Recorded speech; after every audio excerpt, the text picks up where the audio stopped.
O'zbekiston Respublikasi Prezidentining 2021-yil 5-maydagi sog'liqni saqlash tizimida olib borilayotgan islohotlarni izchil davom ettirish va tibbiyot xodimlarining salohiyatini oshirish uchun zarur shart-sharoitlar yaratish to'g'risidagi 62/21 farmoniga muvofiq mamlakatimizda sog'liqni saqlash tizimini tubdan isloh qilish, tibbiy xizmat sifatini oshirish, shu jumladan aholini zamonaviy va xavfsiz tibbiy texnika hamda tibbiy buyumlar bilan ta'minlash bo'yicha izchil chora-tadbirlar amalga oshirilmoqda. Shu maqsadda tibbiy texnika, tibbiy buyumlar va ularning butlovchi qismlarini tan olish yo'li orqali davlat ro'yxatidan o'tkazish mexanizmi joriy etilgan bo'lib, bu amaliyot jahonning rivojlangan davlatlarida keng qo'llaniladigan, tahlil asosida ishlab chiqilgan shaffof va samarali yondashuvdir. Xo'sh, farmatsevtika mahsulotlari xavfsizligi markazida bu yo'nalishda qanday ishlar amalga oshirilmoqda?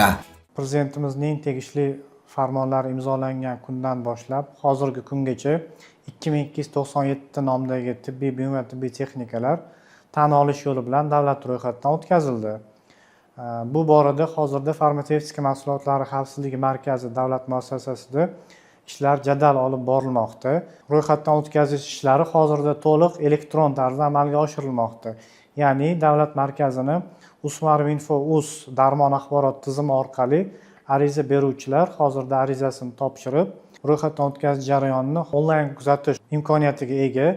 Bu o'z navbatida markaz va tadbirkorlar o'rtasida shaffoflik va ochiqlikni ta'minlash imkoniyatini beradi.